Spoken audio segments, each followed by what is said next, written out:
Hello बच्चों, welcome once again on this exhaustive course. जिस course की शुरुआत हमने पिछली वीडियो में की थी, दोबारा से उसी में आपका वेलकम है। तो सीधे मुद्दे पे आते हैं, है ना। पिछली बार हम लोगों ने बात करी थी मोल कॉन्सेप्ट के इंट्रोडक्शन की। उसमें हमने क्या क्या बात करी, हमने एटॉमिक वेट की बात करी, मॉलिक्यूलर वेट की बात करी, मोलर मास या मोलर वेट की बात करी, डेफिनेशन ऑफ मोल की बात करी। डेफिनेशन ऑफ मोल में सर आप इतना जोर क्यों दे रहे हैं जी? जोर देने वाली बात तो है ही, क्योंकि हमें तो आता है मोल, हमें तो बहुत मोल आता है, बहुत मोल आता है। भाई साहब, यही सबसे बड़ी गलती होती है। ये बात मैंने पहली वीडियो में आपको बताई थी। अच्छा चलो, तो आई होप सबको ये बातें समझ में आ गई होंगी। कुछ मैंने आपके लिए होमवर्क दिया था, आपको प्रैक्टिस करने थे। मेन चीज़ यही बोली गई थी कि मोल कॉन्सेप्ट्स के क्वेश्चन में सबसे पहला जो पार्ट है हम ऑलमोस्ट फिनिश कर चुके हैं, जिसमें आपको काउंट करनी होती है चीज़ें, जिसमें सबसे पहले आपको मोल तक पहुंचना होता है। आपको किसी भी चीज़, चाहे वो एटम हो, कोई मॉलिक्यूल हो, कुछ भी सब्सटेंस दिया हुआ हो, उसमें आपको नंबर ऑफ कुछ कैलकुलेट करना है। तो उस कुछ को कैलकुलेट करने के लिए आपको मोल तक पहुंचना बहुत ज़रूरी है। अच्छा जी, मोल तक कैसे पहुंचे? अभी तक हमने सिर्फ एक बात करी थी, और वो on the basis of molar mass थी, अगर आपको याद हो तो, राइट। अब मोलर मास के डेफिनेशन में ये था कि अगर आप किसी भी सब्सटेंस का, दोबारा जोर दे रहा हूं, सब्सटेंस कैन बी एटम और मॉलिक्यूल, राइट। अब ये मॉलिक्यूल हो चाहे एटम, आपको उस तरीके से ही डिफाइन करना पड़ेगा। अगर मान लो वाटर दिया है तो वो मोल है पानी के, ठीक है। उसमें वो एटम पूछ ले, अरे number of electron, proton, neutron पूछ ले, लेकिन आपको सीक्वेंस पता होना चाहिए कि अगर मुझे मॉलिक्यूल के मोल्स दिए हुए हैं तो उससे मेरे पास नंबर ऑफ मॉलिक्यूल्स ही आएंगे, नंबर ऑफ एटम्स नहीं। उसी तरीके से अगर मुझे मॉलिक्यूल से फिर एटम्स निकालने, तो आपको ये तो पता है ना कि यार एटम मिलके मॉलिक्यूल बनाता है। अब जैसे मान लो मैं CO2 की बात कर दूं, तो हमको पता है एक मॉलिक्यूल CO2 ले लो, इसमें अपना 2 और 1 3 एटम्स होंगे। तो ठीक है, जितने मॉलिक्यूल्स होंगे आपने मोल से जो कैलकुलेट करे होंगे उसको मल्टीप्लाई कर दो, जो भी है आपका, ठीक है। हमने अवोगाद्रोस नंबर की बात करी थी, डिफाइन किया था एटॉमिक मास यूनिट को ग्राम में कैसे कन्वर्ट करते हैं, और बहुत सिंपल तरीका मैंने डिराइव भी करवा दिया था आपको। उसके बाद ये भी बता दिया था कि अगर आप कोई भी सब्सटेंस दिया हुआ है, उसका अगर एटम दिया है 1, तो जो भी उसका होगा एटॉमिक मास इन AMU, अगर आप उसी एटम के 1 मोल ले लेंगे। जैसे मान लो मैंने कुछ भी सोडियम का एटम ले लिया, ठीक है, सोडियम का मैं 1 एटम ले रहा हूं, जो भी इसका एटम का मास होगा, जैसे 23 AMU। अगर आप 1 की जगह इतने एटम ले लेंगे तो इसका मास हो जाएगा 23 ग्राम। That's it. और ये क्या है आपका 1 मोल sodium atom. That's it. Clear? बहुत आसान चीज़ों को करना, ठीक है। अच्छा, आज हम क्या बात करने वाले हैं जी? आज हम बात करेंगे स्टोइचियोमेट्री कॉन्सेप्ट की, लेकिन उससे पहले एक छोटी सी चीज़ रह गई थी, वो आज मैं आपको बताने वाला हूं। और उससे भी पहले यार, पिछले क्लास का थोड़ा सा रिवाइज मारना बहुत ज़रूरी है, और रिवीजन का सबसे बेस्ट तरीका होता है एक सवाल कर दिया जाए, ठीक है सर। चलिए, तो शुरुआत कर रहे हैं इस पहले क्वेश्चन से। क्वेश्चन है, a sample of ammonium phosphate NH4 whole thrice PO4 contains 3.18 mole of hydrogen atoms. The number of mole of oxygen atoms in the sample is. अब इस सवाल को करने से पहले एक कॉन्सेप्ट को दोबारा से डिफाइन कर लेता हूं मैं। कैसे? देखो, मान लो मैं सिंपल आपका सल्फ्यूरिक एसिड ले लूं, H2SO4, ठीक है सर। मैंने एक H2SO4 लिया, तो मुझे पता है एक मॉलिक्यूल H2SO4 लिया, तो अगर मैं ऑक्सीजन की बात करूं सिर्फ, तो इसमें 4 ऑक्सीजन के एटम्स होंगे। बहुत बढ़िया। अगर मैं इसका 1 मोल ले लूं, तो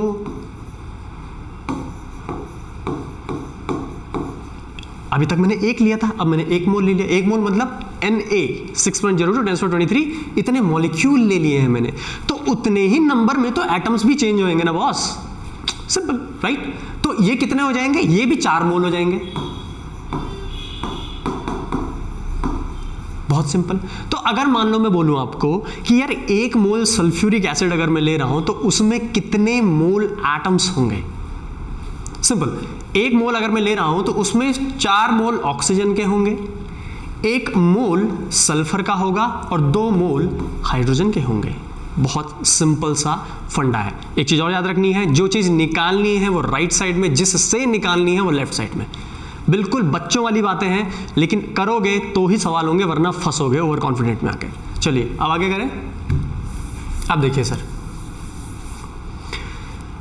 इसने पूछा है एक अमोनियम फॉस्फेट का आपको सैंपल दिया हुआ है, जिसमें पहले ही बोल दिया कि 3.18 मोल हाइड्रोजन होंगे। अच्छा, अब गिवन देखो डेटा, हाँ गिवन क्या दिया हुआ है देखो, आपको देखिए आपको दिया है अमोनियम, ओके हाइड्रोजन दे दिया है ना, हाइड्रोजन देखो कितना है 3.18 मोल हाइड्रोजन दिया हुआ है, ये गिवन है, बहुत बढ़िया। अब आपको इसका अमोनियम फॉस्फेट के साथ रिलेशन बनाना है।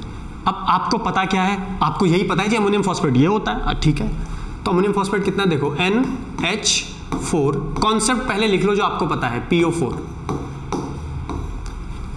अब सुनो, अगर मैं इसका लूं 1 मोल, हाँ जी ले लिया, तो अब मुझे बताओ इसमें जो जो भी एलिमेंट्स हैं उसके कितने कितने मोल्स है 1 मोल में, जो जो दिख रहे हैं वही उसके मोल्स, सिंपल डिफाइन कर लो पहले ही।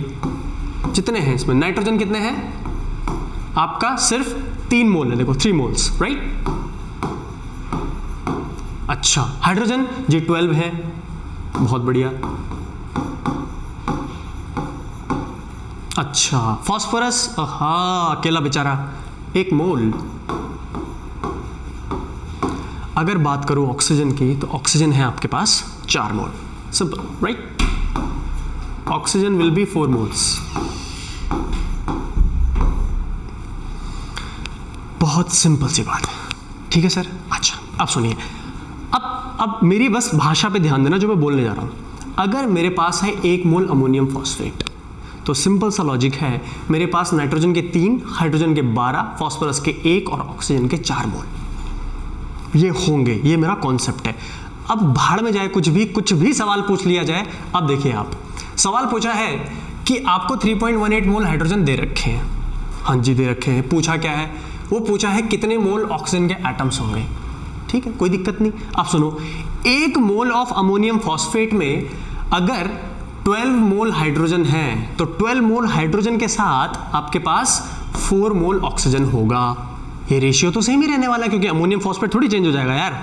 पास में आ गई। अब रिलेशन कैसे बनाना है हाइड्रोजन और ऑक्सीजन का, ठीक। तो हमको क्या पता है, अब देखिए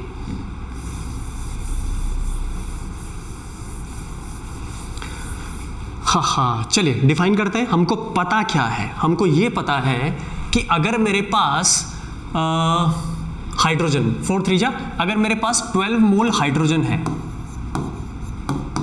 तो इसके साथ अमोनियम फॉस्फेट में 4 मोल ऑक्सीजन ही फिट हो सकती है।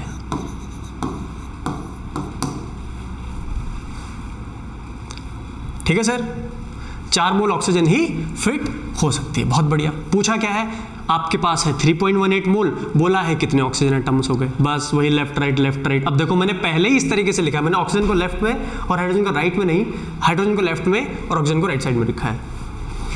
चलिए, तो अब अगर मैं 3.18 मोल ऑफ हाइड्रोजन की बात करूं, तो इसके साथ कितने मोल ऑफ ऑक्सीजन होंगे, इसके साथ होंगे 4/12 multiplied with 3.18, that's it, right. So 4 3 जा 12 और ये लगभग आ जाएगा आपका 1.06। सब बहुत छोटा सा क्वेश्चन था, लेकिन बहुत कॉन्सेप्चुअल क्वेश्चन था, जिसने पिछली वाली क्लास को पूरा रिवाइज करवा दिया। ठीक है, answer will be 1.06, that's it. ठीक, कॉन्सेप्ट क्या था, फिर से दोबारा बोल रहा हूं, आपको मॉलिक्यूल के जितने मोल दिए हुए हैं, उसमें जितने नंबर ऑफ एटम्स होते हैं एलिमेंट्स के, उसके ही उतने नंबर ऑफ मोल आपको लिख देने हैं, दैट्स इट। अब इसके बाद कुछ भी सवाल बना लें, आपको तो आ ही जाएगा यार। चलिए,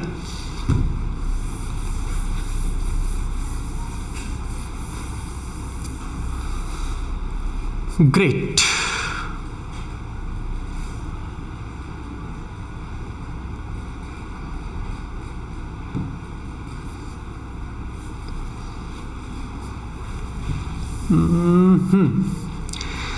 बहुत बढ़िया, ये था छोटा सा रिवीजन पहली चीज का। अब इसमें एक चीज और इंट्रोड्यूस कर रहा हूं, और वो इंट्रोड्यूस मैं कर रहा हूं, that is molar volume. Molar volume. जी ये मोलर वॉल्यूम क्या होता है जी? पहले मुझे ये बताओ कि मोलर मास क्या होता है जी? एक मोल ले लो उसका मास, हाँ तो मोलर वॉल्यूम जो एक मोल ले लो उसका वॉल्यूम, हाँ ले, इसमें कौन सा रॉकेट साइंस थी? नाम में ही इसकी परिभाषा या डेफिनेशन है बॉस। मोलर वॉल्यूम मतलब अगर आप किसी भी सब्सटेंस का एक मोल ले रहे हैं, मतलब volume of 1 mole of any substance is known as molar volume, that's it. ठीक है, आसान, बहुत आसान है।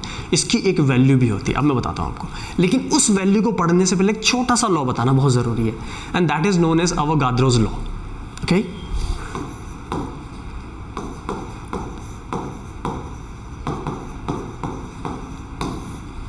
ये बहुत छोटा सा लॉ है। देखो मान लो आप एक कंटेनर ले लो, है ना, ये हमने कंटेनर ले लिया, ठीक है, एक दूसरा कंटेनर ले लिया, मन नहीं भर रहा तो तीसरा भी ले लिया, मन नहीं भर रहा, अब देखो बोर्ड तो भर ही रहा है तो 3 ही ले लो, है ना। चलो मन तो खैर कभी नहीं भरता बॉस। अब मान लो इस कंटेनर में, अब मेरी भाषा ध्यान से सुनना, इस कंटेनर में मैं कोई गैस डाल दो,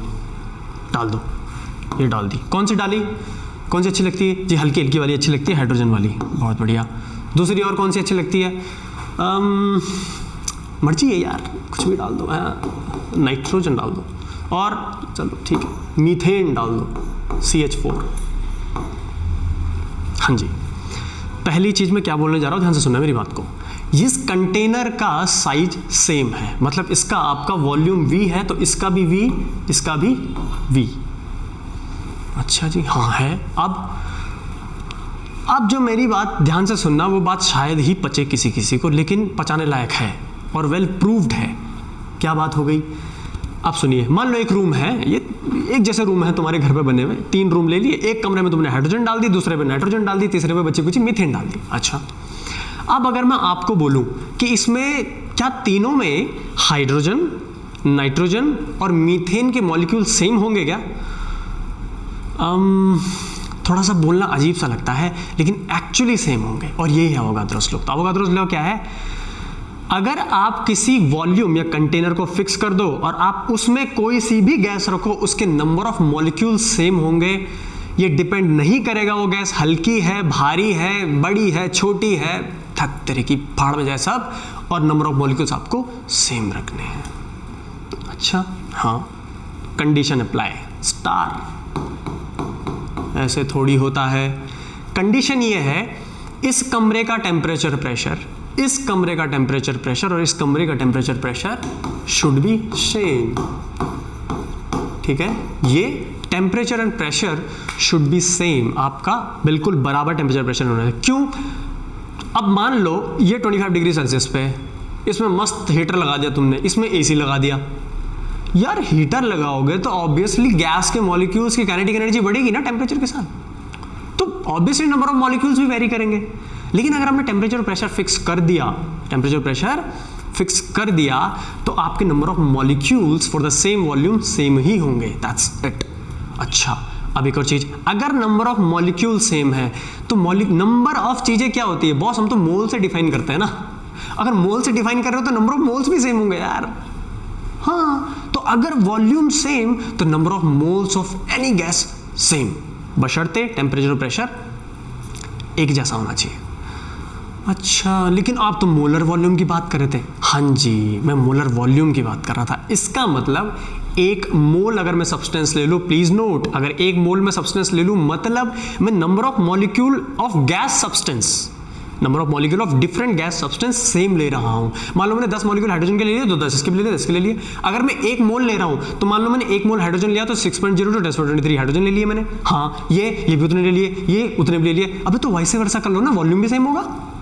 हाँ, तो वॉल्यूम भी सेम होगा, बस उसका वॉल्यूम सेम होगा। हाँ, इसका मतलब अब जो हम स्टेटमेंट मोलर वॉल्यूम में लिखने वाले, इसको मैं भी हटा रहा हूँ। अभी जो हम स्टेटमेंट मोलर वॉल्यूम में लिखने वाले हैं वो सारी की सारी गैसेस के लिए अप्लाई हो सकता है। क्यों? क्योंकि एक सर थे या अंकल थे, उनका नाम तो अवोगाद्रोस, और उन भाई साहब ने ये सब काम करके दे दिया। हाँ, अच्छा, तो मोलर वॉल्यूम क्या है? आप सुनना मेरी बात ध्यान को। एट NTP, ओए होए ये नया टर्म्स, NTP मतलब मैं यहाँ पे टेम्परेचर और प्रेशर को फिक्स कर दे रहा हूँ, नॉर्मल टेम्परेचर प्रेशर। ठीक है। नॉर्मल टेम्परेचर प्रेशर जिसमें आपका टेम्परेचर 25 डिग्री सेल्सियस होता है और प्रेशर 1 एटमॉस्फेरिक या 1 बार के आसपास होता है। तो अगर मैंने टेम्परेचर प्रेशर फिक्स कर दिया, अभी तो बताया था ना बॉस, जितने मॉलिक्यूल वॉल्यूम सेम, हाँ, अब वो वॉल्यूम उसने कैलकुलेट कर दिया। उसने कहा कि volume of 1 mole of substance क्या, गैस सब्सटेंस, हाँ ये नहीं भूलना, ये सब गैस के लिए है सिर्फ। 1 mole of gas substance will be 22.4 litre. इसको ml में चेंज कर दो, 22,400 आ जाएगा, 22400 ml। That's it. अच्छा, मतलब 1 मोल कोई सी भी गैस ले लो, बस टेम्परेचर प्रेशर ये रख देना, हमको पता ही है कि वॉल्यूम सेम रहेगा, तो हाँ वो कितना होगा कैलकुलेट करके बता दिया भाई साहब ने, that will be 22.4 litre. That's it. अच्छा, ये तो बहुत अच्छी जानकारी है। हाँ, अब इस जानकारी का क्या करेंगे, देखिए सर, जब हमारे पास कोई सॉलिड सब्सटेंस है, लिक्विड सब्सटेंस है, तो उसका मोस्ट ऑफ द टाइम आपको वेट दिया जाएगा कि इतने ग्राम, इतना किलो, इतना ग्राम। आप उससे मोल कैलकुलेट कर सकते हैं, मोलर मास से, है ना, वेट बाय मोलर मास। उसके बाद वहाँ से आप जो मर्जी वो कैलकुलेट करें, मोल आ गया फिर सब कुछ, बस तब आसान है ज़िंदगी, राइट। अगर आपको गैस वाली चीज़ दी हुई है तो गैस में हमेशा आपको लगभग वॉल्यूम दिया जाएगा, राइट। तो अब आपको पता है ना यार, 1 मोल का वॉल्यूम हो जाए 22.4 लीटर। वॉल्यूम दे दोगे तो मोल भी तो निकल जाएगा, लेफ्ट राइट करते रहो, जो सिखाया था पिछली वाली क्लास में। That's it, right. चलिए आगे बढ़े। अब मैं सारी चीज को समराइज कर रहा हूं एक साथ। कैसे, देखो, जो हमने सीख लिया है एक छोटे से चार्ट में खत्म करके आगे स्टोइकोमेट्री कॉन्सेप्ट में चलते हैं। चलिए कैसे, अब सुनो, मैं बीच में लिख रहा हूं मोल, क्यों, क्योंकि मेरा मेन टॉपिक है, लिख लिए। हाँ जी। अब सुनिए सर, अगर आपको मोल पता है, क्या बोला मैंने, अगर आपको मोल पता है और आपको सब्सटेंस का वेट निकालना है,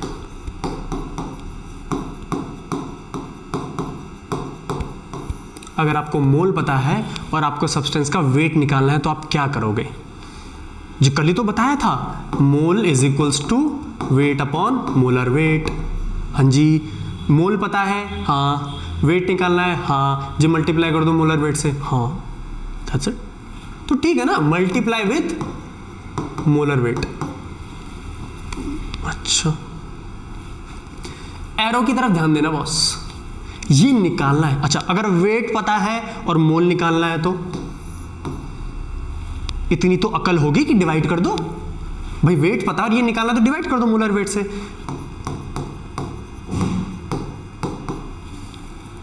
बढ़िया, देखिए इतनी अकल होनी चाहिए, वरना कल वाली बातें प्रूफ हो जाएंगी। इतने रुपए में इतने वो आते हैं, है ना, तो वो तुम ना प्रूफ करो, उनको गधे ही रहने दो। चलिए जी, मेन चीज तो बताई नहीं जिसके लिए मोल डिफाइन किया था, नंबर ऑफ चीजें निकालना। अच्छा, तो ठीक है, अगर आपको मोल पता है और आपको मोल से निकालना है नंबर ऑफ एंटिटी। एंटिटी क्या, अरे कुछ भी यार, एटम, मॉलिक्यूल, घोड़े, हाथी, जो मर्जी वो निकालो। कैसे करोगे जी, हमको पता है 1 मोल में अवोगाद्रो के नंबर बराबर एंटिटी होती है, तो मल्टीप्लाई विद क्या करोगे, Na, अवोगाद्रोज नंबर, राइट। जिसको ना याद हो, उन जैसों के लिए भी ये बार बार लिखना पड़ रहा है, दैट इज इतना। और आपको नंबर ऑफ एंटिटी पता है कि मान लो मेरे पास 10 मॉलिक्यूल हैं, इसमें कितने मोल होंगे, हाँ तो ठीक है 10 दे दिए, ये निकालने डिवाइड कर दिए यार।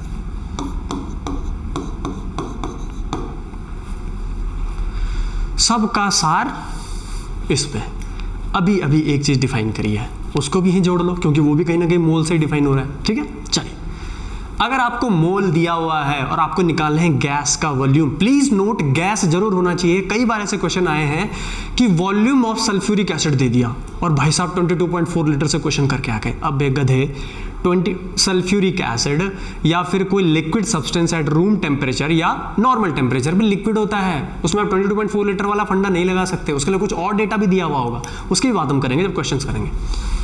अगर हमको मोल्स दिए हैं और हमको निकालना है वॉल्यूम, किसका, अजी गैस का,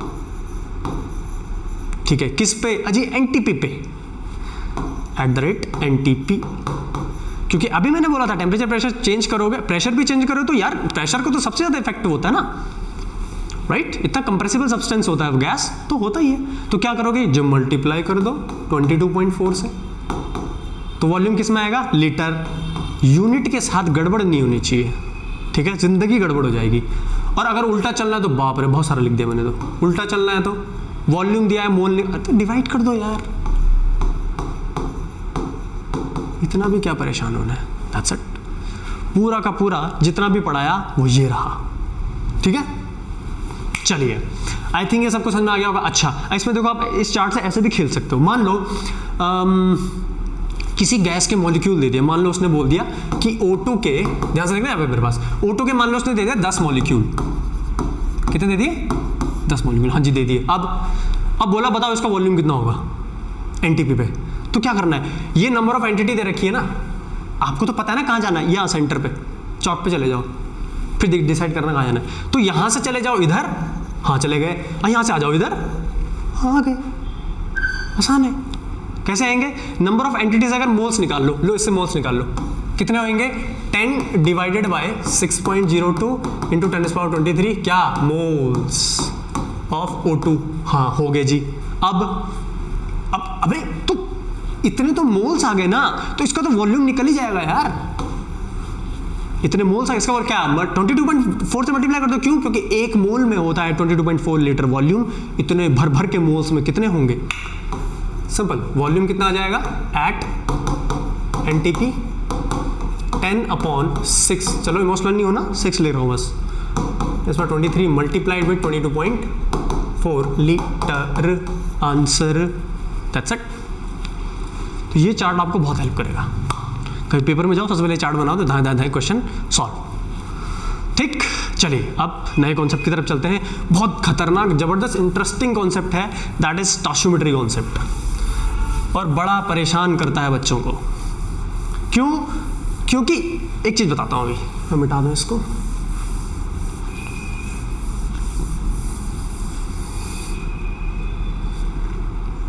हाँ जी ये रहा स्टोइचियोमेट्री कॉन्सेप्ट, इसके बारे में आज चर्चा करेंगे। पहले तो परेशान क्यों करता है, परेशान इसलिए करता है क्योंकि जो टीचर बोल रहा होता है ना, उसको यहाँ से सुना, आधा यहाँ और आधा बाहर, बस। और फिजिकल केमिस्ट्री में शब्दों का इतना महत्व है ना, अब क्या बताऊँ, हमारे टाइम पे भी होता था, कोई इशू नहीं, बट ठीक है, नहीं होना चाहिए इसलिए पहले बता रहा हूँ। जो जो चीज़ बोली जाए उसको वैसे ही आपको ग्रहण करनी है, अडैप्ट करनी है, जो भी करना है करो, लेकिन वही करना है। अब सुना स्टोइचियोमेट्री कॉन्सेप्ट, ये वर्ड बड़ा घटिया सा लगता है, लेकिन कोई बात नहीं, हम तो अच्छी अच्छी चीज़ें पढ़ने वाले है ना। अब छोड़ो जो लिखा है, अब सुनो। कल मैंने एक बात बताई थी कि हमारी दूसरी एप्लीकेशन ऑफ मोल कॉन्सेप्ट क्या होगा कि मान लो हम कुछ इतना किलो ये प्रोडक्ट बनाना है, मान लो हमें C प्रोडक्ट बनाना है A और B से, हाँ जी, तो हम बिना रिएक्शन कराए उसके अमाउंट बता सकते हैं। अच्छा हाँ जी, आधा किलो चावल, 1.5 किलो दाल, अब भले वो रिएक्ट नहीं करते तो मिक्सचर होता है, बट चलो मान लो कुछ रिएक्ट कर जाए, कुछ खिचड़ी विचड़ी बन गई, तो हम बिना बनाए खिचड़ी का अमाउंट पहले निकाल सकते हैं। क्या खिचड़ी पिचड़ी कर रहे हो, हाँ अब केमिकल वाली खिचड़ी करा देते थोड़ी। इसका मतलब क्या है, ध्यान से सुनो मेरी बात को। स्टोइचियोमेट्री कॉन्सेप्ट में हम पहले ही डिफाइन कर सकते हैं कि किसी भी प्रोडक्ट को बनाने के लिए कितना अमाउंट ऑफ रिएक्टेंट चाहिए होगा, या फिर किसी भी रिएक्टेंट से कितना अमाउंट ऑफ प्रोडक्ट बन जाएगा। हाँ ठीक है, तो देखो वही लिखा है, calculation of reactant products on the basis of balanced chemical reaction. अब ये बैलेंस्ड केमिकल रिएक्शन क्या है, 10th में पढ़ा होगा तुमने, क्यों जरूरत पड़ती है उसका मैं आज डिफाइन करता हूँ। आप सुनिए, अब रिएक्शन की बात हो रही है तो रिएक्शन लिख लेते हैं, आसान से रिएक्शन लिखते हैं। सबसे पहले ध्यान से सुना मेरी बात को, मान लो मैंने बहुत आसान लिया, 2A + 4B gives C + D, random equation मैंने ले लिया यहाँ पे, ठीक है। अब सुनिए, 2A + 4B gives C + D, इतना आसान है, ठीक है।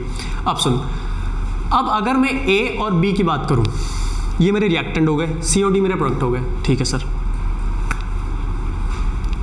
अब मैं कैसे बताऊंगा कि यार मेरा इससे कितना बनेगा, इससे कितना बनेगा, पहले मैं तुम्हें कंक्लूजन बता देता हूं, फिर आया कैसे वो मैं बताऊंगा तुमको। ध्यान से सुनना मेरी बात। इसका सीधा सीधा मतलब है कि अगर मैं 2 मोल A लूं, 2 मोल A लूं और इसकी रिएक्शन कराऊं 4 मोल B से, हाँ जी, तो मेरा 1 मोल C प्रोड्यूस होगा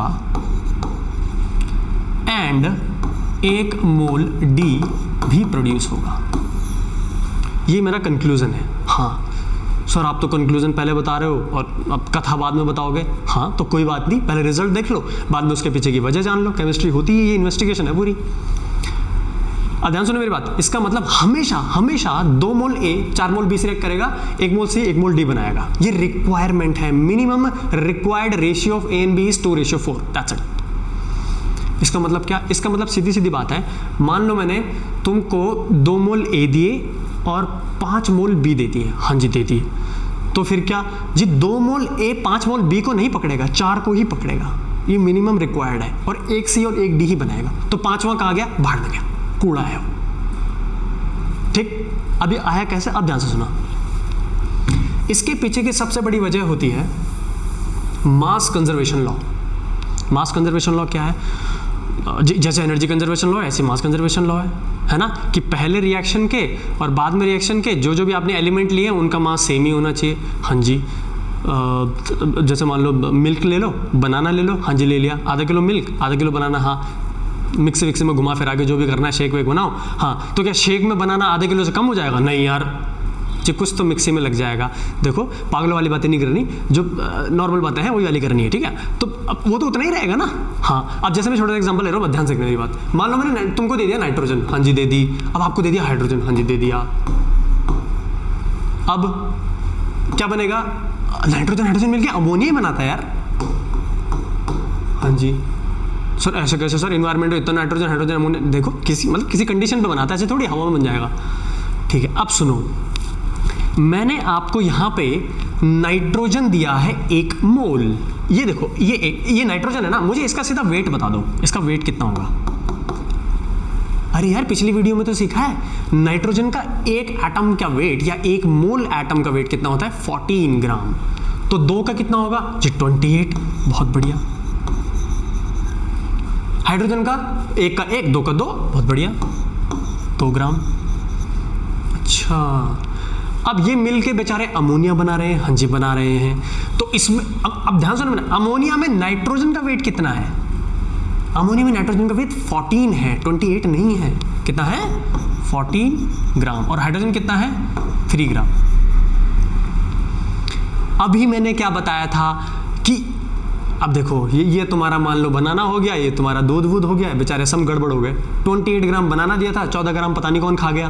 तो ऐसे कभी नहीं होता है। इसका क्या मतलब है? इसका सीधा सीधा मतलब है कि ये वाली रिएक्शन ऐसे जा ही नहीं रही है। तो कैसे जा रही है? जाएगी वैसे जिसमें मास कंजर्व रहे बॉस। अगर ये 28 ग्राम है तो आपके बनने वाले प्रोडक्ट में जो नाइट्रोजन होगा वो भी 28 ग्राम होगा।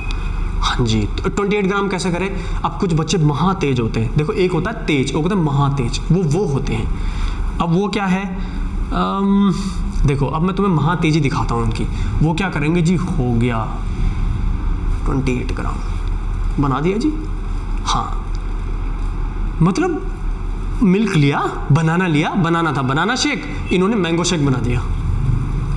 मतलब है ना, वाहियातपन की जो हद पार होती है ना, वो करते हैं। अब कुछ बच्चे इमोशनल होते हैं, यार मैं भी करता था, कोई बात नहीं, लेकिन सिखा रहे ना बॉस। ऐसे तो हो तो सब गड़बड़ हो गया। NH3। आपको क्या करना है? आपको मॉलिक्यूल को नहीं छेड़ना है, प्रोडक्ट थोड़ी छेड़ दोगे यार। यहां लगा दो 2। हाँ जी, अब हो गया ये 28 ग्राम। देखो हाँ हो गया, अब बराबर है, जितना नाइट्रोजन लिया था उतनी हमारे प्रोडक्ट में भी। हाँ जी, हाइड्रोजन गड़बड़ा गई, गड़बड़ा नहीं गई एक्चुअली, हमको बस बैलेंस करना है। हाइड्रोजन कितना हो गया? 3 2 6 ग्राम। तो यहां भी 6 ग्राम ही देना पड़ेगा ना, तभी तो 6 ग्राम मिलेगा यहाँ। हाँ तो यहां भी 3 से मल्टीप्लाई कर दो, हो गया। अरे सर यही तो 10th में सीखा था हमने। हाँ जी, क्यों सीखा था? अब वजह पता लगी है, क्योंकि मास कंजर्वेशन लॉ फॉलो होना चाहिए।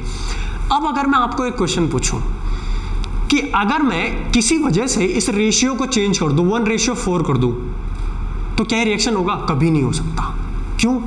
साफ पता लग गया क्यों। पहले भी तो 1:1 था, रिएक्शन हुई नहीं हुई ना, मास कंजर्वेशन लॉ फॉलो ही नहीं हो रहा था। इसका सीधा सीधा मतलब क्या है कि मास कंजर्वेशन लॉ को फॉलो करने के लिए आपको हमेशा सबसे पहले किसी भी रिएक्शन को बैलेंस करना पड़ेगा। और बैलेंस करने का सीधा सीधा मतलब है, या तो आप उसके जो एटम्स है एलिमेंट्स के, उनके वेट को बैलेंस कर लो, या इतना घटियापन ना करते हुए उनके नंबर ऑफ एटम्स को बैलेंस कर दो। तो नंबर ऑफ एटम अगर बराबर होंगे तो उनके वेट भी बराबर होंगे। सिंपल सा लॉजिक है, दैट्स इट। इसका मतलब आपको सबसे पहले बैलेंस्ड केमिकल रिएक्शन चाहिए होगी। ठीक, बढ़िया। अब अब तो आगे समझ में? हाँ जी, क्या समझे अब बताता हूं।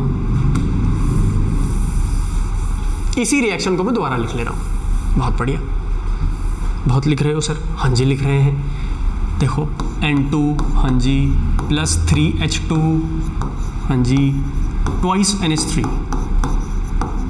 जबरदस्त। अब इसका मतलब सुनो, वही बात जो मैं पहले बोल रहा था, इसका मतलब ध्यान से सुनना है। हमेशा, एक तो हमेशा वर्ड ध्यान से सुनना, हमेशा 1 मोल नाइट्रोजन, 1 मोल नाइट्रोजन और 3 मोल हाइड्रोजन ही रिएक्ट करेंगे। तुम जितने मर्जी उतने दे दो, ये हमेशा 1:3 में ही रिएक्ट करेंगे और प्रोडक्ट भी रेशियो 2 में बनाएंगे।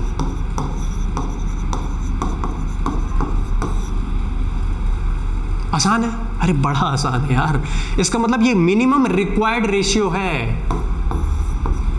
ये क्या है? Minimum required ratio. That's it. ठीक, मतलब रिएक्शन हमेशा ऐसे ही जाएगी। हाँ ऐसे ही जाएगी। हाँ तो अगर मान लो मैं बोलूं कि 3 मोल हाइड्रोजन से कितने मोल अमोनिया बनेंगे, अजी 3 मोल से 2 ही मोल ही बनेंगे। पता लग गया ना जो मैं बोलने वाला था। इसीलिए ऐसे होता है। मतलब अगर आप 3 मोल हाइड्रोजन दे रहे हो तो 2 मोल अमोनिया ही बनने वाले हैं, 2 मोल अमोनिया हमेशा बनने वाले हैं। हाँ बशर्ते अकेला तो बनाएगा नहीं, अपने साथ एक नाइट्रोजन को भी लेके उड़ चला जाएगा। बस ये है स्टोइचियोमेट्री कॉन्सेप्ट। स्टोइचियोमेट्री कॉन्सेप्ट क्या है कि हमेशा कोई भी रिएक्शन ना बैलेंस्ड केमिकल रिएक्शन के ही वे में चलती है, हमेशा वो मिनिमम रिक्वायर्ड रेशियो होता है। ठीक, तो ये क्या है? हमेशा 1 मोल नाइट्रोजन से 2 मोल अमोनिया बनेगा या 3 मोल हाइड्रोजन से 2 मोल अमोनिया बनेगा। बस यही याद रखना है। जो बैलेंस केमिकल इक्वेशन है वो है मिनिमम रिक्वायर्ड रेशियो। तुम उसको उससे भटक ही नहीं सकते।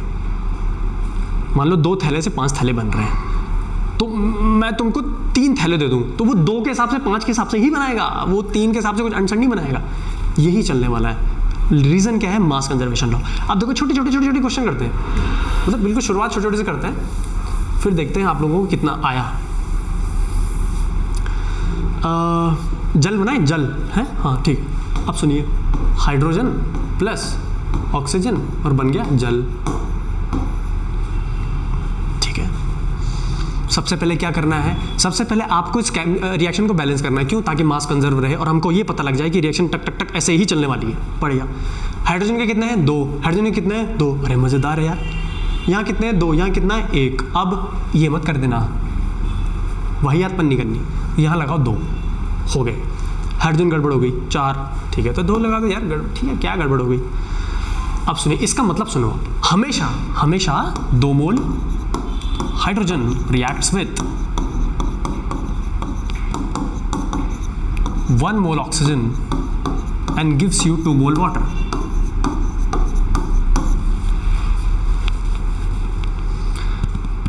अच्छा, हाँ अब सवाल देख लो। क्वेश्चन क्या है?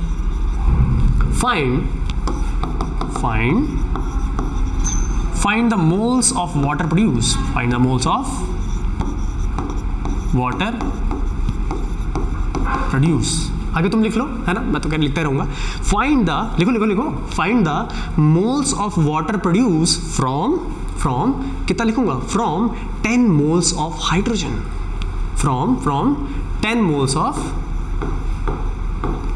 हाइड्रोजन। अब यूनिटरी मेथड की फिर से फील आएगी। हाँ जी, ठीक है। अब इस क्वेश्चन को सॉल्व करते हैं।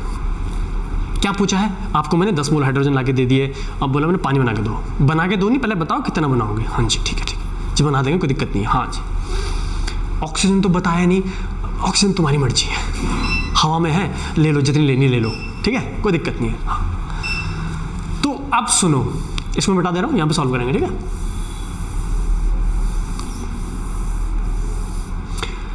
अब ध्यान उस पे ही देना है जो पूछा गया है, दिया गया है, बाकी को कूड़ा मानो थोड़ी देर के लिए। अब सुनिए, आपको दिया गया है, ये कितना गिवन है? ये आपको गिवन है 10 मोल्स। हाँ जी। ये कितना गिवन है? ये मर्जी है, ले लेना जो चाहिए होगा। ये क्या है? अजी तो पूछा ही है। हाँ, अब आपको पता क्या है? पता ये है मिनिमम रिक्वायर्ड रेशियो क्या है कि हमेशा 2 मोल हाइड्रोजन 1 मोल O2 से रिएक्ट करके 2 मोल पानी बनाता है। हाँ, तो अभी तो ये हमारे लिए कूड़ा है, तो उसको कूड़ा ही रहने दो यार। इसका मतलब 2 मोल हाइड्रोजन 2 मोल पानी देते हैं। हाँ अच्छा, अगर मैं लूँ 2 मोल हाइड्रोजन, प्लीज नोट ये मोल्स हैं, ये मत भूलना। अगर मैं लूँ 2 मोल हाइड्रोजन तो मुझे मिलेगा 2 मोल पानी। हाँ जी मिल गया। तो मैंने दिया कितना था, मैंने कितना दिया था, मैंने 10 मोल दिया था ना। अबे 2 से बन रहा है 2, तो 10 से कितना बनेगा 10। आंसर हाँ, इसमें क्या था जी, कुछ नहीं था। तो कुछ नहीं था तो ये तो सवाल आते हैं और कुछ नहीं आते हैं और फिर भी फंस जाते हैं। अच्छा इसी में दूसरा सवाल, कोई बात नहीं। अब जिसको तुम कोड़ा समझ रहे थे उसी को फटाफट से वापस लाते हैं, ठीक है। कोड़ा क्या, find the amount or moles of oxygen required to do the same task. इसी टास्क को करने के लिए आपको ऑक्सीजन भी तो लगेगी ना, अकेले हाइड्रोजन पानी थोड़ी बना देगी यार, समझ रहे हो। आप सुनो, आपको अमाउंट ऑफ ऑक्सीजन निकालना है, हाँ जी निकाल लेते हैं। उसके लिए पहले इसको मिटा लेते हैं, बहुत बढ़िया। अब सुनिए, अगर होता 2 मोल हाइड्रोजन तो लगती 1 मोल ऑक्सीजन, बहुत बढ़िया। रिक्वायर्ड, ठीक है। कितनी हाइड्रोजन दी थी, 10। कितनी लगेगी, भर भर के है, लेकिन भर भर के थोड़ी लगेगी यार। 10 मोल हाइड्रोजन के लिए कितनी मोल ऑक्सीजन लगने वाली है जी, 2 के लिए लगती है 1, मतलब हाफ, तो 10 के लिए कितनी, 5। आंसर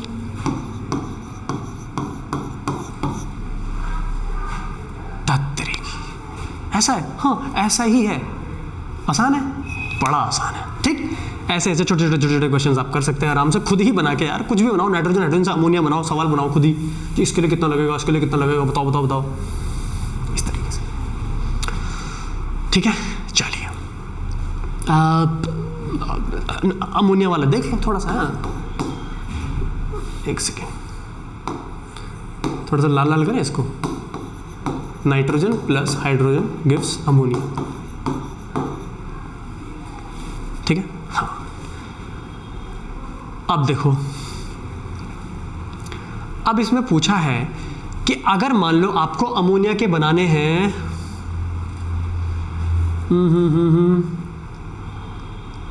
चलो क्वेश्चन देखो, find the amount of nitrogen required to produce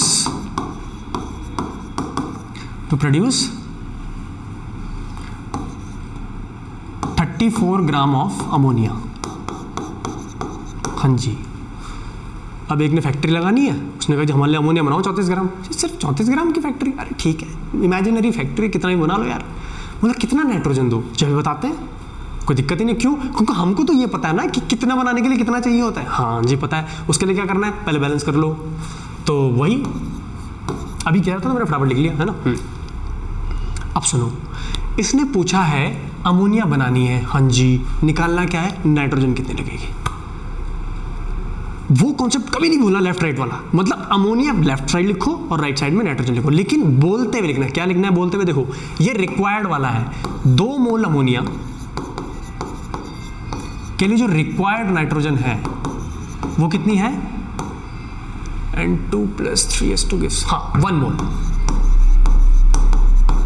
हाँ जी भैया, जब 1 मोल नाइट्रोजन लोगे तभी 2 मोल अमोनिया बनेगा। हाँ ठीक है, अभी तो थोड़ी देर के लिए कूड़ा है ना नाइट्रोजन, तो कूड़ा ही रखो, 3 मोल हाइड्रोजन अपने आप खींच लेगा तभी बनेगा, ठीक। हाँ तो अगर 2 मोल अमोनिया बनानी है तो इसके लिए 1 मोल नाइट्रोजन लगता है। हाँ जी, अब आपको कितनी अमोनिया बनानी है, 34 ग्राम। हमारा ध्यान किस पे है, मोल पे।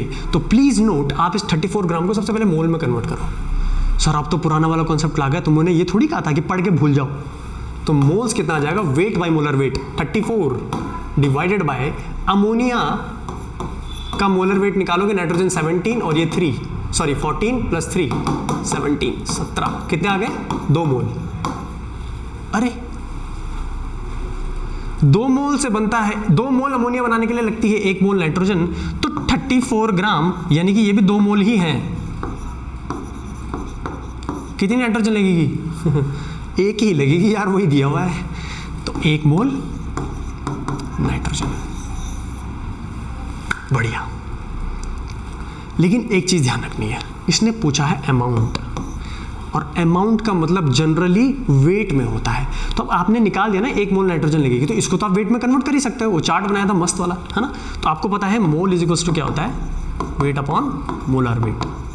आपको मोल ऑफ नाइट्रोजन पता है और आपको वेट निकालना है, मोलर वेट से मल्टीप्लाई कर दो तो वेट कितना हो जाएगा, मोल्स कितने आए थे 1, मोलर वेट ऑफ नाइट्रोजन 28 आ जाएगा, 28 ग्राम, आंसर, दैट्स इट। आप पूछ लेगा हाइड्रोजन कितनी लगेगी, अरे तो ठीक है ना, कितना दिया था नाइट्रोजन 1 मोल, सॉरी कितनी लग रही थी नाइट्रोजन 1 मोल, हाइड्रोजन कितनी लगेगी उसकी 3 गुना, ये तो बता रहा है 1 मोल नाइट्रोजन 3 मोल हाइड्रोजन से रिएक्ट करता है, और 3 हाइड्रोजन मतलब 6 ग्राम, आंसर। ऐसा है, हाँ ऐसा ही है, बड़ी आसान से क्वेश्चन। ठीक है, अब आगे चलिए कॉन्सेप्ट बहुत डेप्थ में आ चुका है और अब हम इसको आगे बढ़ा रहे हैं।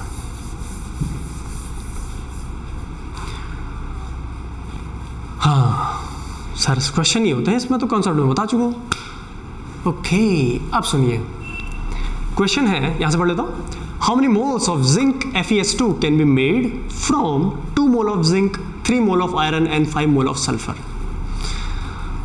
इसको ना एक रिएक्शन की तरह बना लो, रिएक्शन की तरह बना लो मतलब आप जिंक लो, हाँ जी, आयरन लो, हाँ जी, सल्फर ले लो, हाँ जी, जोड़ो, अब बनाओ इसको। ठीक है, तो मैंने ले लिया, क्या क्या ले लिया, पढ़ लो इधर से, जिंक ले लिया, हाँ जी, प्लस और डिंग डिंग डिंग क्या ले लिया, आयरन ले लिया, हाँ जी, सल्फर ले लिया, हाँ जी, क्या बना जी, ZnFeS2, अरे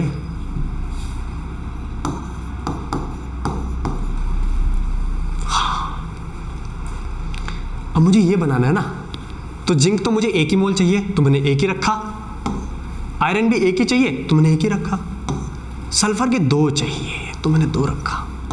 इसका मतलब ये रिएक्शन ऐसे जाएगी, है ना, मतलब 1 मोल जिंक 1 मोल आयरन से रिएक्ट करके 2 मोल सल्फर से रिएक्ट करके ZnFeS2 बनाएगा। हाँ जी बनाएगा। अब क्या बोल रहा है, अब देखो गिवन क्या है,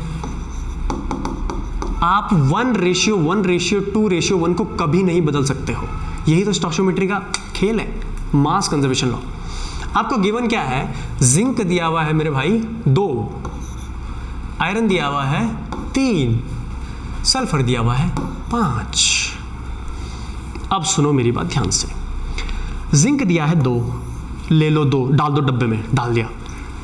अब एक जिंक के साथ एक F ही लगता है ना, तो 2 के साथ कितना लगेगा जी, 2 ही लगेगा। अच्छा, तो अगर मैंने इसमें से 2 ले लिया तो आयरन के मुझे 2 ही लेने पड़ेंगे, 3 नहीं ले सकता मैं, 3 तो मैंने दिए थे ना, लेकिन उसको चाहिए ही नहीं, क्यों, क्योंकि 1:1 मोल है। ऐसा है क्या, हाँ ऐसा ही, आसान है। तो सर जो 3 दिए थे आपने 2 ही लिए, एक गया भाड़ में, कूड़ा है, कुछ काम का नहीं है। क्यों, क्योंकि जिंक नहीं है ना उसके लिए अवेलेबल यार, जिंक ही खत्म हो गए तुम्हारे दोनों के दोनों।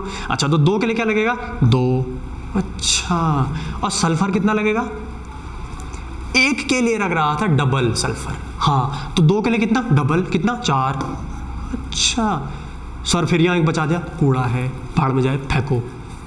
तुम नहीं फेंकोगे, वो खुद ही फेंक देगी रिएक्शन, स्टोइकोमेट्री यही बोलती है, कूड़े को बाहर फेंको। अच्छा, तो अगर ये बनाना चाहेंगे तो Zn कितने 2, आयरन के कितने 2, सल्फर का कितना 4। ऐसा है क्या, हाँ, तो अबे 2 बाहर ले लो ना कॉमन यार, और कितना बनाएगा ZnFeS2, मतलब कितने मोल बने ZnFeS2 के, 2, answer will be 2 moles. That's it, simple and sweet question, right. अब सुनो, इसके साथ साथ आपका 1 आयरन बच गया और 1 सल्फर बच गया, इसका क्या करें भाई साहब, वो नहीं कुछ कर सकते, तुम क्या खाक करोगे कुछ, है ना, तो इसको बस भाड़ में जाए और फेंक दे, बस। आसान, बड़ा आसान सा कॉन्सेप्ट है। चलिए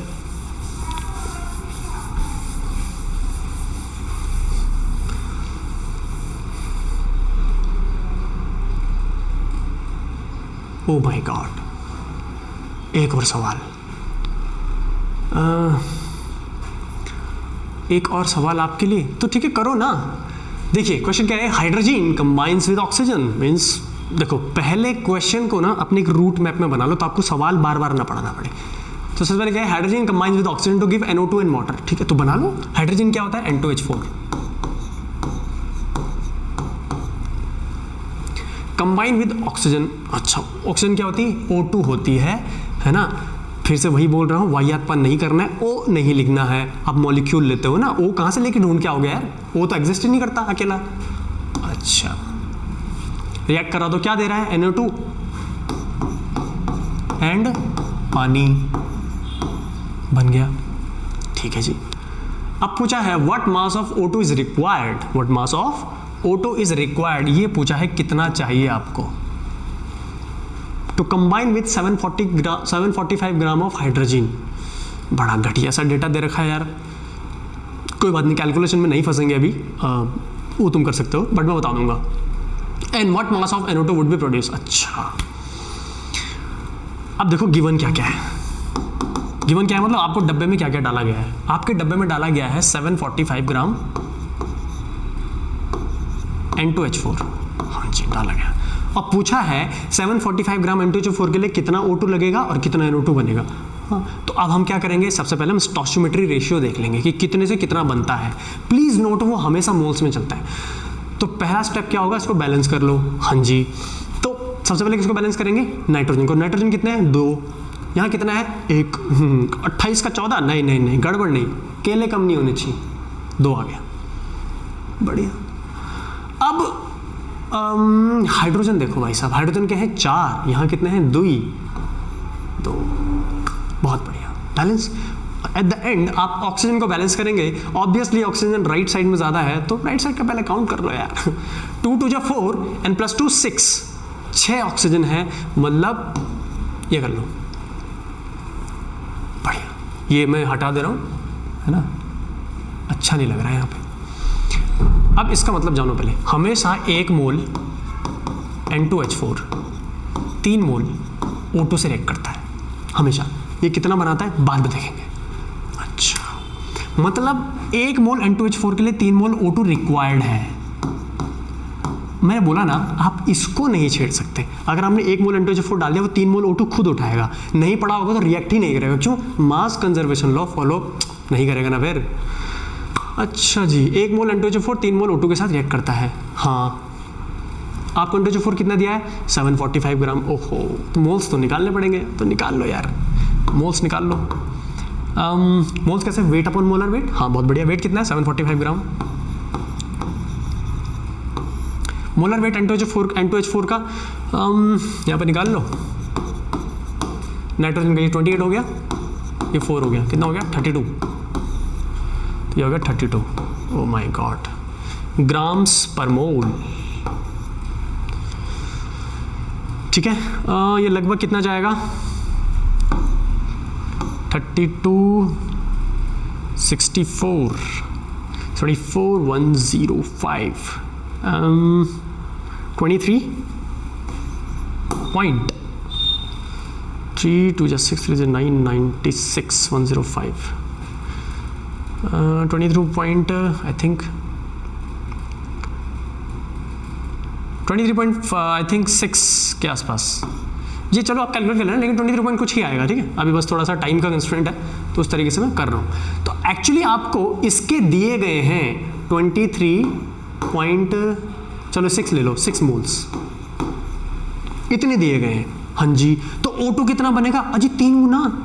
1 मोल N2H4 के लिए 3 मोल O2 लग रहा है, तो इसके लिए इतने के लिए कितना लगेगा O2, इसका 3 गुना, मतलब 23.6 इंटू 3, 6 3 जा 18,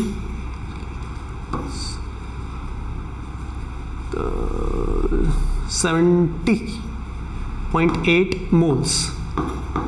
ये कैलकुलेशन थोड़ा सा पॉइंट के आगे कुछ गड़बड़ हो सकता है, कोई दिक्कत नहीं इतनी, है ना, क्योंकि फिर थोड़ा सा टाइम का है। तो 70.8 मोल्स ये मेरे O2 आ गया। हाँ, क्या पूछा था, यही तो पूछा था, लेकिन ये वेट में पूछा, तो ठीक है ना यार। आप इसका वेट निकाल लो। वेट कैसे निकालेंगे, अब देखो मैं बार बार फॉर्मूला नहीं लिखने वाला हूँ, है ना, मोल्स इनटू मोलर वेट। तो मोल्स कितना है 70.8, मोलर वेट ऑफ O2, आप O2 के साथ खेल रहे हैं तो O2 के साथ ही रहना है। O2 कितना होता है 32, ये आ जाएगा ग्राम में आंसर, जितना भी आएगा, x ग्राम y जो भी आएगा, कैलकुलेशन आपके हाथ में। करेक्ट, बढ़िया। एक और चीज पूछी गई है, क्या जी, वो पूछा है what mass of NO2 would be produce, what mass of NO2 would be produce. चलिए इसको मिटा दे रहा हूं। हाँ जी, NO2 कितना बनेगा, किससे बनेगा, अजी इससे बनेगा। हाँ तो निकाल लो ना, हमको क्या पता है, हमको ये पता है 1 मोल N2H4 से 2 NO2 बनता है। हाँ बहुत बढ़िया, तो 1 मोल N2H4 से 2 मोल NO2 बनता है। हाँ पता है। आपको कितना दिया था, 745 ग्राम, याद होगा 23 पॉइंट समथिंग मोल्स आ रहे थे, तो 23.6 मोल से कितना बनेगा, 1 से बन रहा है 2, तो इसे डबल यार, 23.6 multiply by 2 moles of NO2, ये आ जाएगा 6 2 12, 5 7 सॉरी 12 7 4 47.2 मोल्स ऑफ NO2, इतना बनेगा। हाँ इतना ही बनेगा और क्या। तो अब लेकिन पूछा है भाई साहब अमाउंट पूछा है ना, व्हाट मास पूछा है। हाँ तो ठीक है, मोल्स निकल के मास निकाल लो। मास कैसे निकलेगा, वेट कैसे निकलेगा, मोल्स इनटू मोलर वेट। किसके साथ खेल रहे हो, NO2 के साथ ही रहना। तो ये आ जाएगा तुम्हारा 47.2 मल्टीप्लाई विद NO2 का मोलर मास कितना हो जाएगा, नाइट्रोजन का 14, इसका 14 और इसका हो गया प्लस 16 जो 32, 6 46 क्या ग्राम और क्या आंसर, दैट्स इट, सिंपल है। ठीक ऐसे ही करना है, बस आपको मोल्स और वेट इनका कन्वर्जन आना बहुत ज़रूरी है, जो हम पहले वाली क्लास में, इवन आज वाली क्लास में भी कर चुके हैं। करेक्ट, आसान है, अरे बहुत आसान है, बस प्रैक्टिस की बात है। ठीक है चलिए,